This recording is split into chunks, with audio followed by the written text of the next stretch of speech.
मैं एकता सिंह आराधना संदेश मिनिस्ट्री से प्रभु यीशु मसीह के नाम में आप सबको सलाम करती हूँ। आज मैं आप सबका ध्यान परमेश्वर की एक अद्भुत और अनोखी योजना की तरफ ले जाना चाहती हूँ। ये योजना परमेश्वर ने यहोशू को बताई थी यहीरो पर विजय हासिल करने के लिए। ये वही यहोशू है जिसे परमेश्वर ने मूसा के बाद चुना था कि वह इजरायलियों को वाचा वाले देश में लेकर जाए। और यहोवा यहोशू से कहते हैं, यहोशू की पुस्तक उसका 6वां अध्याय उसका 3 वचन से 5वें वचन तक इस तरह से लिखा है, इसलिए तुम में जितने योद्धा है नगर को घेर लें और उस नगर के चारों ओर एक बार घूम आए और 6 दिन तक ऐसा ही किया करना। और 7 याजक संदूक के आगे आगे मेढ़ों के सींगों के 7 नरसिंगे लिए हुए चलें। फिर 7वें दिन तुम नगर के चारों ओर 7 बार घूमना और याजक भी नरसिंगे फूंकते चले। और जब वे मेढ़ों के सींगों के नरसिंगे देर तक फूंकते रहें, तब सब लोग नरसिंगे का शब्द सुनते ही बड़ी ध्वनि से जय जयकार करें। तब नगर की शहरपनाह नेव से गिर जाएगी और सब लोग अपने अपने सामने चढ़ जाएं। सच में ये परमेश्वर की कितनी अजीब सी योजना थी कि 6 दिन उस शहरपनाह के चक्कर लगाना और 7वें दिन 7 बार चक्कर लगाना। 6 दिन चक्कर लगाने पर तो कुछ नहीं बोलना, लेकिन 7वें दिन 7वां चक्कर लगाने पर सब लोग बड़े जोर से परमेश्वर की जय जयकार करें। वैसे तो इससे पहले भी इजरायलियों ने यहोवा से आज्ञा पाकर और यहोवा की सहायता के द्वारा अमालेकियों, कनानियों, अमोनियों, मोआबियों और भी कई सारे देशों के लोगों से लड़कर उन पर विजय प्राप्त करी थी। और यहोवा ने उन्हें बताया था कि उन्हें उन सब देश के लोगों से किस तरह से युद्ध लड़ना है। लेकिन यहीरो को इजरायलियों के हाथ में करने के लिए परमेश्वर ने एक अलग ही योजना बनाई, बिल्कुल यूनिक प्लानिंग।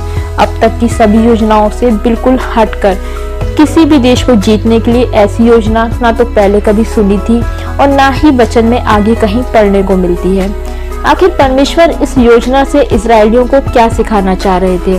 क्योंकि यहीरो की इस शहरपनाह को तो परमेश्वर वैसे ही गिरा सकते थे। ये परमेश्वर के लिए कोई बड़ा या मुश्किल काम नहीं था, क्योंकि जो परमेश्वर लाल समुद्र को 2 भाग कर सकते हैं, चट्टान से जल बहा सकते हैं, आसमान से इजरायलियों के लिए मन्ना गिरा सकते हैं, क्या उस परमेश्वर के लिए यहीरो की दीवार को गिराना मुश्किल था?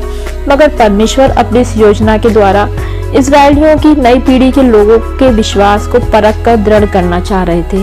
उनको परमेश्वर की बातों पर विश्वास करना सिखाना चाहते थे, क्योंकि मिस्र से निकले इजरायलियों में से अब तक केवल यहोशू और कालेब ही बचे थे। बाकी के सारे लोग तो इजरायलियों की न्यू जनरेशन के थे, जिन्होंने यहोवा के कामों के बारे में सिर्फ सुन रखा था।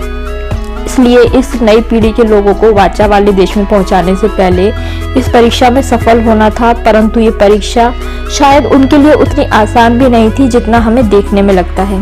आप खुद ही सोचिए, इतने सारे लोग एक साथ चल रहे हैं, परंतु वे आपस में एक दूसरे से कुछ बोल नहीं सकते। सबको अपने अपने विश्वास को पकड़कर रखते हुए चलना है। इन 7 दिनों में उन्होंने पूरी तरह से परमेश्वर पर विश्वास करना और परमेश्वर पर आश्रित रहना सीखा। वे सब लोग एक साथ चल तो रहे थे, परंतु ना तो कुछ बोलकर एक दूसरे की हौसला अफजाई कर सकते थे और ना ही एक दूसरे का डर बांट सकते थे। अगर उन्हें विश्वास रखना है तो सिर्फ इस बात पर कि परमेश्वर हमारे साथ है।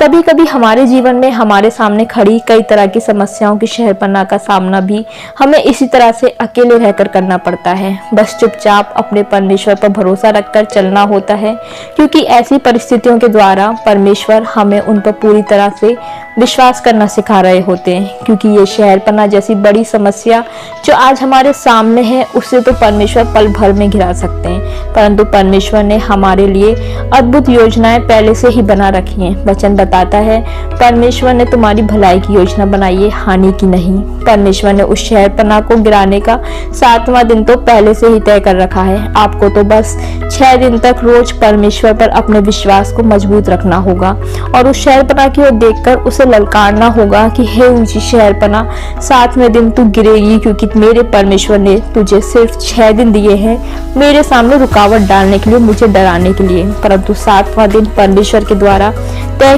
किया गया है तुझे गिराने के लिए और मेरी जीत के लिए। क्योंकि जब परमेश्वर की इच्छा के अनुसार हम चलते हैं और परमेश्वर की इच्छाओं को पूरा करने की कोशिश करते हैं, तो हमारे रास्तों में मुसीबतें और रुकावटें जरूर आएंगी। जैसे कि यहोशू के सामने यहीरो की ये शहरपनाह खड़ी थी। जब यहोशू ने परमेश्वर की इच्छा के अनुसार इजरायलियों को प्रॉमिस लैंड में पहुंचाया, तब यहीरो की ये शहरपनाह उसके रास्ते में रुकावट की तरह खड़ी थी। परंतु यहाँ यहोशू ने परमेश्वर की योजना पर भरोसा किया, जबकि अगर हम इंसानी बुद्धि से सोचें तो ये बहुत ही मूर्खतापूर्ण योजना लगती है। ये तो ऐसा लगता है कि हम किसी बीमार आदमी से बोलें कि तू 7 दिन तक अस्पताल के चक्कर लगाना, परंतु उसके अंदर मत जाना, और ऐसा करने से ही तू ठीक हो जाएगा। ये घटना, ये वचन हमें परमेश्वर की बात मानना, उसकी आज्ञा को मानना सिखा रहा है। परमेश्वर के वचन को ना सिर्फ सुनना है, बल्कि सुनकर उस पर चलना सिखा रहा है। परमेश्वर की हर एक बात पर विश्वास करना सिखा रहा है। विश्वास करना क्या है? क्योंकि विश्वास अनदेखी वस्तुओं पर, जो चीजें देखी नहीं है, उन पर विश्वास करना ही तो विश्वास है। यहोशू और बाकी के इजरायलियों को भी सिर्फ यहीरो की वह लंबी चौड़ी शहरपनाह दिख रही थी। वे सब नहीं जानते थे कि अंत में क्या होगा, कैसे वो उस शहरपनाह को पार करके यहीरो के अंदर जाएंगे। उन्होंने तो सिर्फ विश्वास किया परमेश्वर की योजना पर। परमेश्वर ने उनसे बोला, 7 दिन सिर्फ चक्कर लगाओ और 7वें दिन ये दीवार गिर जाएगी। मनुष्य की दृष्टि से तो ये शायद बेवकूफ़ी भरी बात थी, क्योंकि उन लोगों के साथ हथियारबंद योद्धा थे जो कि युद्ध लड़ते थे। उन्हें लग रहा होगा कि ये क्या करने बोल दिया खुदा ने कि चक्कर लगाओ, हम लड़ने वाले लोग, हमें ये क्या करना पड़ रहा है। वचन में लिखा है, यशायाह की पुस्तक उसका 55 अध्याय 9वां वचन, क्योंकि मेरी और तुम्हारी गति और मेरे और तुम्हारे सोच विचारों में आकाश और पृथ्वी का अंतर है।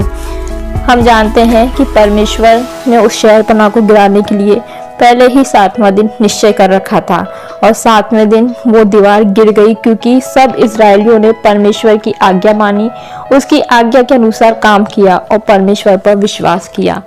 आज ये वचन मुझसे और आपसे यही कह रहा है कि परमेश्वर की आवाज को सुनो और वो करो जो परमेश्वर कह रहा है। परमेश्वर यहोशू से कहते हैं, सुन, मैं यहीरो को उसके राजा और शूरवीरों समेत तेरे वश में कर देता हूँ। ये वचन यहोवा सिर्फ यहोशू से नहीं बोल रहे हैं, ये वचन हर एक विश्वासी के लिए है। यदि आज हमारे सामने भी कोई यहीरो की दीवार रुकावट बनी खड़ी है, तो हमें भी चक्कर लगाने हैं, परमेश्वर के वचन के चक्कर लगाने हैं, हमें बाइबल के चक्कर लगाने हैं, बार बार लगातार परमेश्वर से प्रार्थना करनी है, बिना थके, बिना परेशान हुए। जिस तरह से वे इजरायली लगातार उस शहरपनाह के चक्कर लगाते रहे। उन्होंने करीब 7 दिन में 13 चक्कर लगाए उस दीवार के, और उन लोगों के विश्वास और आज्ञाकारिता के द्वारा 7वें दिन वो दीवार गिर गई।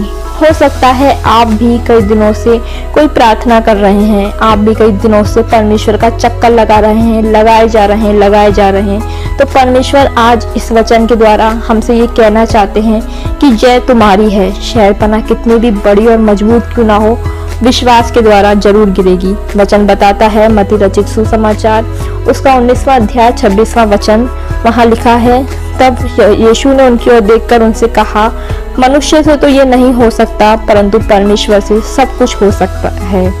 जरूरत है तो सिर्फ परमेश्वर की योजनाओं पर विश्वास रखने की और उसकी आज्ञाओं को मानने की। आज के इस वचन के द्वारा हम सबको बहुत आशीष मिले, परमेश्वर के नाम को महिमा मिले। जय मसीह की।